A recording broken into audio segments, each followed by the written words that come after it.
주님, 오늘도 주님이 걸어가신 십자가의 길, 우리도 순종하며 따라가기를 원합니다. 예수 따라가며 복음 순종하면 우리 행할 길이 환하겠다고 말씀하고 있습니다. 주를 의지하고 순종하는 자를 주와 늘 함께 하시겠다고 약속해 주셔서 감사합니다. 오늘도 주님 안에서 복되고 기쁜 하루의 삶이 되기를 원하고 기도합니다.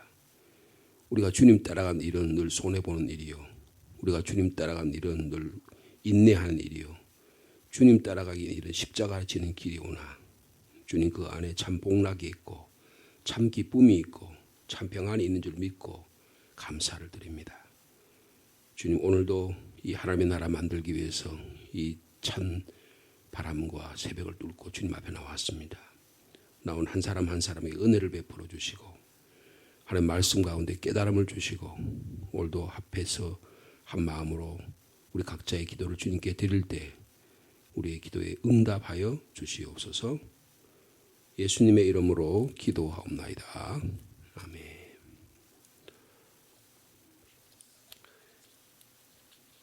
베드로전서 5장 1절에서 4절까지 말씀 보겠습니다. 베드로전서 5장 1절 말씀부터 4절까지 말씀입니다.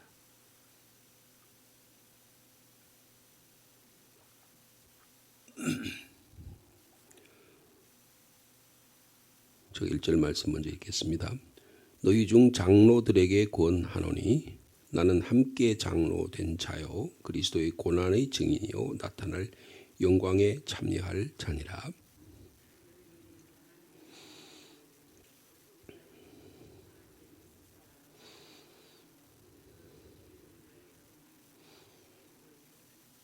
맡은 자들에게 주장하는 자세를 하지 말고 양무리의 본이 되라.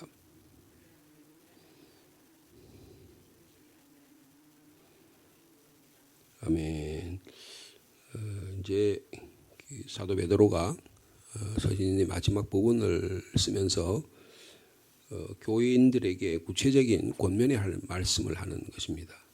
보통은 직급이 낮거나 혹은 뭐 예를 들어서 아내들아 남편에게 순종하라 이런 식으로 그 다음에 자녀들아 부모에게 복종하라 이렇게 하인들아 상관들을 섬기라 이런 식의 표현을 많이 하는데 오늘 본문을 보면 먼저 지도자들에게 먼저 이야기를 합니다. 그리고 5절 이하에 보면 젊은 자들아라는 이 젊은 자들이라는 말은 모든 지도자들, 장로들을 제외한 다른 일반 평신도, 일반 성도들, 모든 회중들을 향해서 하는 말씀이라는 것을 볼 수가 있습니다. 그래서 먼저 오늘은요, 그 지도자들인 장로들에게 하는 권고하는 말씀 너무나 잘 아는 말씀이기도 하고 중요한 말씀이기도 하고 우리 여기서 장로들이라고 하는 말은 요새로 말하면 목사, 장로를 다 함께 포함하는 거라고 볼 수 있습니다. 우리가 지금 출석하는 교회는 장로교잖아요. 그러면 장로라고 하는 것은 프레스바이테리안이라고 그러는데요. 이 같은 영어로도 같고 헬라 말도 같습니다. 이 장로라고 하는 말의 뜻은 뭐냐면 old, 나이가 들었다는 뜻이죠. 나이 든 분보다 조금 더 나이 든 사람, older 이렇게 해서 그래서 장로라는 말은 나이가 들 때 더 연장자 그런 의미를 갖고 있어요. 그러니까 그걸 다르게 말하면 연장자로서 세상의 경험, 연륜 그리고 여러 가지 지혜가 많은 분 그런 의미로 그 사회를 지도하는 것입니다. 유대 공동체에서는 예를 들면 산헤드린 공회의 의원들 이런 분들이 나이가 많고 사회적인 지도자로서 세워진 분들 그렇게 말할 수가 있습니다. 12지파의 장로들라고 하면 그 지파를 중심으로 해서 영적 영향력을 행사하는 그리고 그래서 그 회중에 대해서 여기는 표현이 안 나왔습니다만 장로라 말은 감독이란 뜻도 있어요. 감독. 그래서 디모데 전서에 보면 감독들에게 고난오니 하면서 그 감독은 올라는 말하면 목사와 장로를 감독의 직분과 역할에 대해 자격에 대해서 이야기할 때 감독이란 말을 쓰는데 이 장로란 말과 감독이란 뜻은 동일한 의미를 갖고 있습니다. 그 다음에 또 신자들에게 모범이 되는 중요한 그런 직책과 책임을 지닌 분 이런 뜻을 여기서 갖고 있습니다. 그래서 프레스바이테리언이라는 이 장로들에게서 권한다라고 말하면서 사도 베드로가 뭐라고 하냐면 나는 함께 장로가 된 자다 그렇게 이야기합니다. 그러니까 사도 베드로도 자신을 장로라고 얘기하는 거죠. 그러니까 지도자를 가르치는 뜻입니다. 그리고 거기에 한 덧붙여서 뭐라고 표현합니까? 그리스도의 고난의 증인이다 그렇게 말씀하고 있습니다. 대단히 중요한 표현입니다. 그러니까 지도자니까 남 위에 군림하고 남에게 권력을 행사하고 남에게 어른 행사하고 그런 뜻이 전혀 아니라는 것을 말씀하고 있는 것입니다. 오히려 더 겸손하게 예수 그리스도의 고난을 바라보고 예수 그리스도의 고난과 함께했던 삶, 베드로 자신이 가장 가까운 곳에서 예수님이 순환당하고 예수님이 빌라도 앞에서 고문을 당하고 그때 다 그 모습을 보셨잖아요. 그런 고난의 증인이고 그리고 앞으로 나타날 또 하나님 우리에게 나에게 주실 영광에 또 함께 참여할 자다. 대단히 영적 자존감을 가지고 그리고 또 자기 삶 속에서 지금은 고난당하고 지금은 어려운 일을 당하고 그렇지만 주님이 다시 오시게 되면 영광스러운 관을 우리가 받을 그런 자가 지도자다. 그렇게 장로의 정체성을 이야기하는 것입니다. 그러니까 그러면서 뭐라고 얘기합니까? 자, 2절 말씀 같이 읽겠습니다. 시작. 너희 중에 있는 하나님의 양무리를 치되. 여기에 지금 장로가 해야 될 사명이 뭐예요? 양무리를 치는 것입니다. 이 말은 우리가 베드로와 관련되면 요한복음 21장에 보면 부활하신 주님께서 마지막에 제자들을 이 물고기하고 떡을 나눠주면서 이야기한 권고하는 얘기죠. 시몬아 너가 나를 사랑하느냐 내 양을 먹이라 내 양을 치라고 3번이나 권고하시고 또 사랑하는 마음으로 부탁하셨던 말씀을 기억합니다. 그러니까 자기가 주님께서 이 땅에 오셔서 양무리를 치라고 말씀하셨는데 그것을 지금 생각하는 거예요. 그래서 하나님의 양무리를 치는 것이 이 장로가 해야 될 일이다. 그렇게 말씀하고 있습니다. 그러니까 오늘날로 말하면 목사와 장로가 해야 될 일이 무엇인지를 가장 잘 표현하는 것이라고 볼 수 있어요. 그러니까 당연히 목사들은 양무리를 치는 목자라 그렇게 표현하죠. 그런데 장로님들도 그런 역할을 감당해야 된다는 것입니다. 장로님들이 뭐 교회의 행정만 감당하고 어른 행사하고 남을 지휘하고 보고받고 뭐는 그런 것만 해야 되는 게 아니고 가장 중요한 장로와 목사의 해야 될 일은 양무리를 보호하고 양무리를 관리하고 양무리를 치는 목양의 일을 하는 것이 장로님들이 하는 것이라는 거예요. 이게 교회가 사도 베드로를 통해서 가르쳐준 가장 중요한 교훈이라고 볼 수가 있는 것입니다.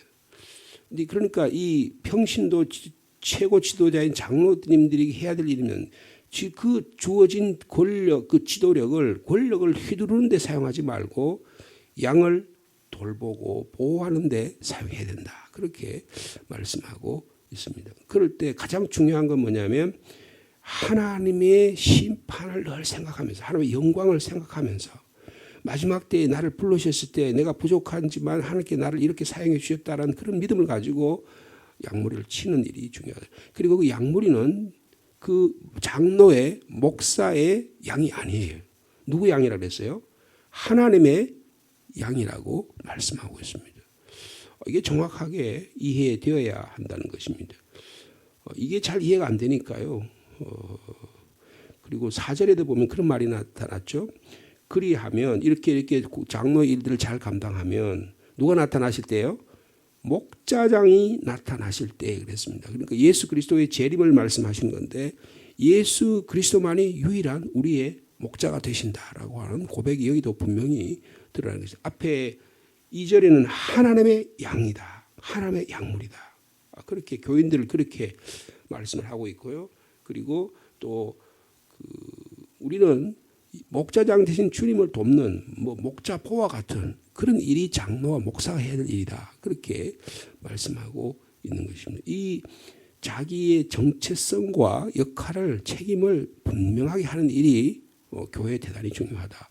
그렇게 볼 수가 있는 것입니다. 제가 이 말씀을 준비하면서 가장 가까이는 제 자신에게 하는 말이잖아요. 그래서 여러분들 우리 오늘 말씀 듣는 저와 여러분이 이 교회의 지도자가 해야 할 일이 무엇인지를 다시 확인해 볼 수 있는 귀한 시간이 되기를 바랍니다. 하나님의 양무리를 치는 일이 목회자와 장로가 해야 될 일이다. 그래서 우리 장로교에서는요, 그 장로라고 말할 때는 목사와 장로를 포함해서 그 직책의 목사도 장로예요. 대한예수교 장로회라고 할 때 그 장로회는 목사도 장로입니다. 그러니까 장로님들이 해야 되는 일은 목사도 똑같이 하는 거예요. 근데 거기다 하나 더 뭐 해야 하는 거예요? 양을 목양하는 일, 즉 말씀을 가르치고 설교하고 세례를 베풀고 축도를 하고 이런 하는 일들은 기본적으로 목회자가 하는 가장 중요한 사역은 거기다가 장로들이 하는 사역, 일반적으로 교회를 돌보고 성도들을 양을 치는 이 일까지 포함해서 그것을 목사라고 이야기하는 것입니다. 그래서 목사는 행정적인 지도적인 장로와 그리고 설교와 세례를 베푸는 것과 축도하는 이 일을 같이 감당하는 그런 장로를 목사라 그렇게 표현한다는 것입니다. 우리 교회에 대한 예수의 장로의 헌법에 그렇게 명시가 되어 있는 것입니다. 그런 역할을 말씀하는 거죠. 자, 그런데 하나님의 양무리를 치는데 어떻게 해야 되느냐? 자, 첫 번째 뭐라 그랬습니까? 억지로 하지 말고 하나님의 뜻을 따라 자원함으로 하라. 그렇게 말씀하고 있습니다.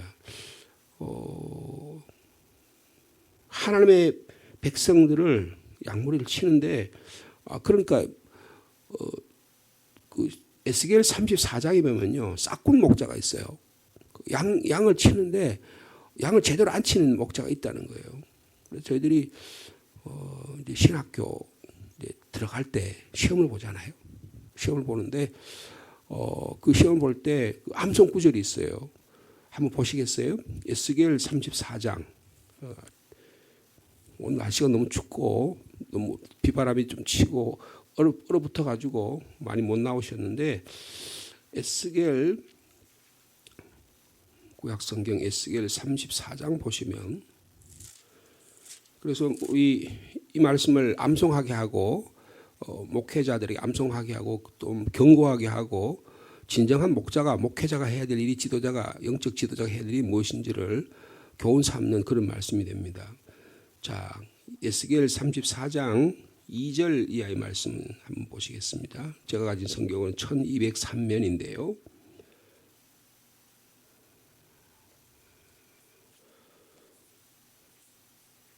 제가 읽어보겠습니다.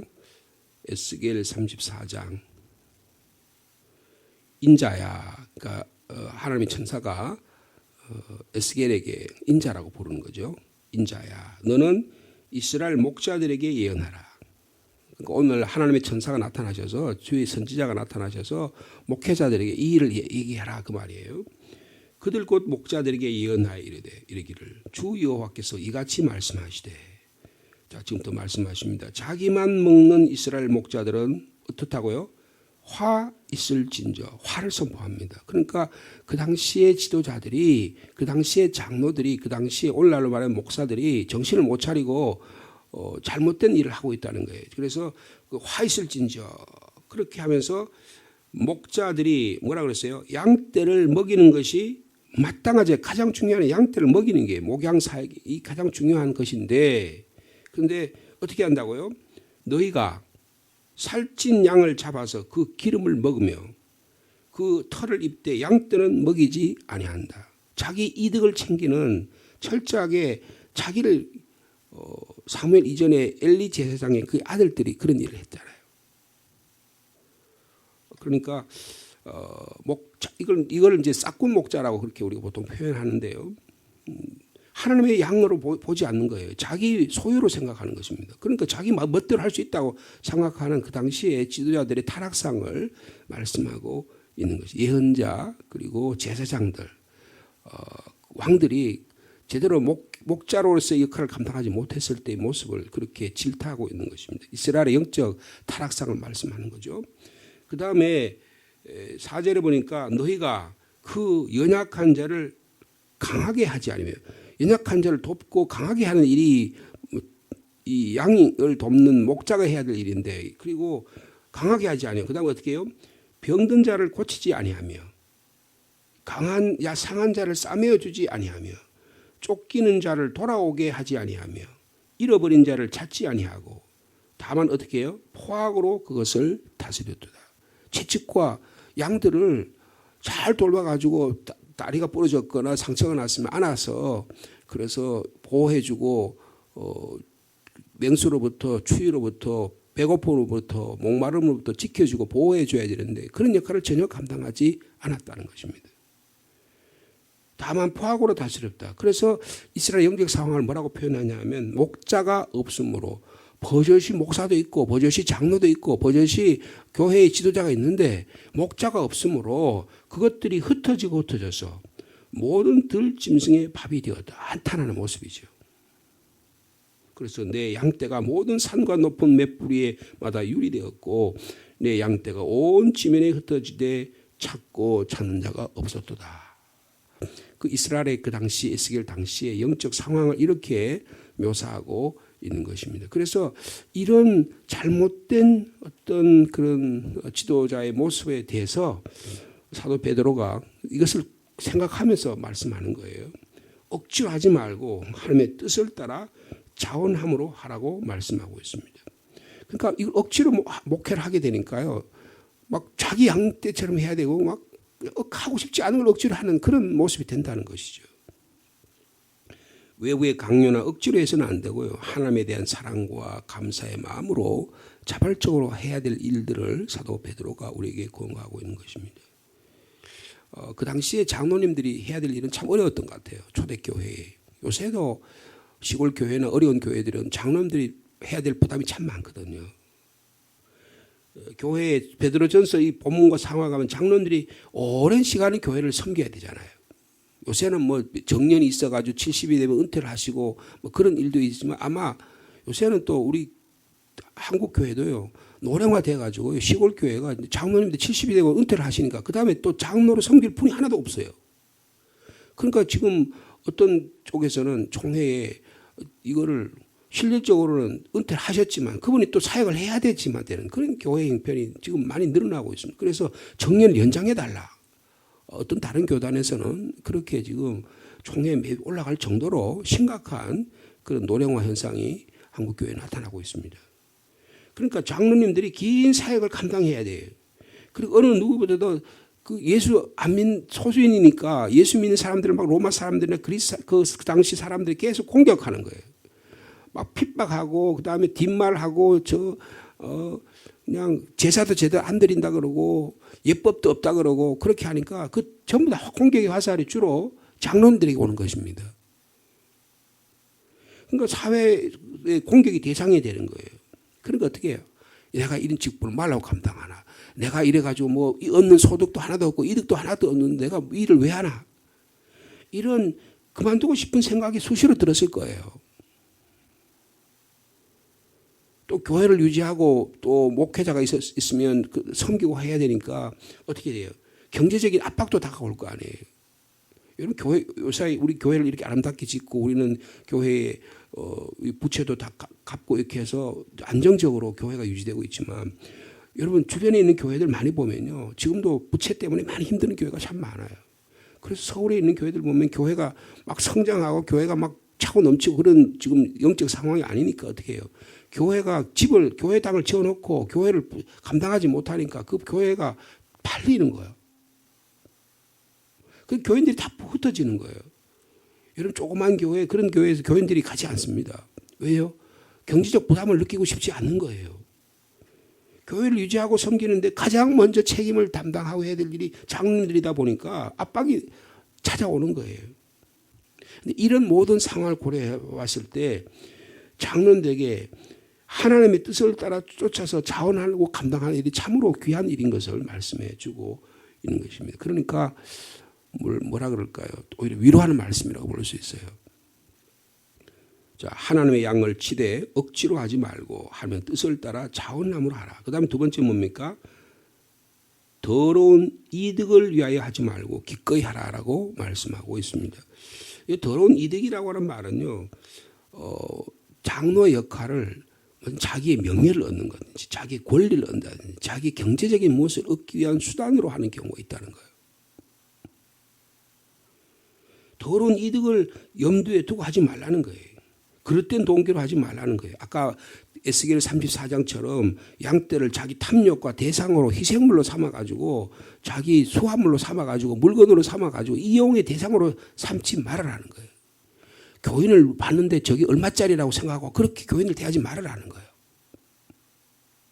개인적인 부정한 이득이나 동기에 따라서 열심을 다해서 목회해서는 안 되고 순수한 주님의 열정에 따라서 즐겁고 기쁜 마음으로 목양의 일을 감당하라. 그렇게 말씀하고 있습니다. 재산 관리나 생계 유지나 과도한 요구를 통해 가지고 그런 마음을 가지고 교회를 섬겨서는 안 된다고 말씀하고 있습니다. 사도 바울이요 디도서라고 해서 디도서 3장 3절에 보면 더러운 이득을 취하는 자는 교회의 지도자를 감독으로 세워서는 안 된다라고 말씀하고 있습니다. 내가 이런 일을 하면 반대급부로 뭐가 생기겠지. 이런 생각을 가지고 장로가 해서는 안 된다는 거예요. 여러분 사무엘이라고 하는 분이요. 사무엘상 12장에 보면 자기가 나중에 은퇴할 때 이런 말을 해요. 내가 자기 아들들이 이제 지도자를 세우려니까 그 백성들이 반대를 하거든요. 그러니까 내가 너희들이 소를 빼앗았느냐? 내가 너희들의 나귀를 빼앗은 적이 있느냐? 내가 누구를 속여가지고 내가 이득을 취했냐? 내가 누구를 압제했느냐? 내가 누구의 뇌물을 받은 적이 있느냐? 난 그런 적 없다. 그런 말씀하는 적이 있어요. 그러니까 지도자가 해야 될 가장 중요한 이득과 관계된 일에 관계돼서는 안 된다는 것입니다. 여러분, 그럼 그 교회는 하나님이 그 교회를 가만두지 않습니다. 여러분, 교회가 그래서 세상의 이득과 관련 일에 깊이 관여하면 오히려 시험 들 경우가 대단히 많아요. 교회는 철저하게 하나님의 일을 섬기는 일에만 관여하는 것이 섬기는 것이 가장 중요한 것입니다. 뭐 유치원을 한다든지 무슨 뭐 다른 사회 사업을 한다든지 뭐 정부로부터 뭐 보조를 받아가지고 한다든지 그러면 교회가 굉장히 좋을 것 같잖아요. 근데 그게 어떻게 보면 시험과 유혹의 대상이 될 수 있습니다. 그것 때문에 서로 교인들끼리 지도자끼리 그걸 자기가 서로 차지하려고 그러다 보면 교회가 어려움을 생긴다는 거예요. 그래서 이 경제적인 이득과 관련된 일에는 깨끗해야 된다는 겁니다. 그 다음에 세 번째로 보면 3절에 보니까 맡은 자들에게 주장하는 자세로 하지 말고 양무리의 본이 되라고 말씀하고 있습니다. 군림하는 자세로 해서는 안 된다는 거죠. 지배력과 권력력을 행사해서는 안 된다는 거예요. 여러분 그런 목회자들, 그런 장로님들이 가끔 있습니다. 그러면요 교인들이 다 알고 너무너무 힘들지 않아요. 여기서 맡겨진 양들이라는 표현도 했어요. 그죠? 맡은 자들에게, 이 맡은 자들이라는 것은 맡겨준 주체가 있죠. 누가 그 목양을 맡겨주신 거예요? 하나님이 맡겨주신 것입니다. 그러니까 맡겨진 양들이니까 목사나 장로 스스로가 내가 선택해서 내가 하고 싶어서 장로가 되고 목사가 되는 게 아니에요. 하나님이 그들을 양들을 그들에게 맡겨주셨다는 거예요. 이거 대단히 중요한 것입니다. 하나님의 뜻으로 맺어진 교인이라는 의미에서 그렇게 말씀하는 거예요. 맡은 자들의 그 맡겨진 그 종들을 그 양들을 군림하고 주장하는 자세로 하지 말고 윽박지르는 자세로 하지 말고 양 무리의 본이 되라. 주님이 양을 목양하셨던 그런 마음으로 목양하는 일이 중요하다. 섬김의 리더십이 중요하다는 것을 말씀해 주고 있는 것입니다. 자, 그 다음에 마지막으로 그렇게 될 때에 하나님께서 주신 축복이 있어요. 자, 우리 4절 말씀 같이 읽겠습니다. 시작. 그리하면 목자장이 나타나실 때 시들지 아니하는 영광을 관을 얻으리라. 베드로전서 1장 4절에도 보면 썩지 않고 더럽지 않고 쇠하지 않은 기업을 얻게 될 것이라고 주님이 나타나실 때 얻게 될 것이라고 교인들에게 말씀하셨는데요. 교회를 이렇게 이 주님의 이 양들을 맡겨진 양들을 이런 자원하는 마음으로 기쁜 마음으로 그리고 주님의 본을 따라서 그렇게 섬기게 되면 주님이 재림하실 때 시들지 않는 영광의 관을 얻는다고 말씀하고 있습니다. 뭐 올림픽이라든지 이럴 때 관을 쓰고 화를 받으면 기쁘잖아요. 어떤 일이 일어나가지고 또 어떤 축하할 일이 있어서 아주 예쁘고 향기나는 그런 것을 받을 때 기쁨이 생기는 거잖아요. 영예죠, 명예죠.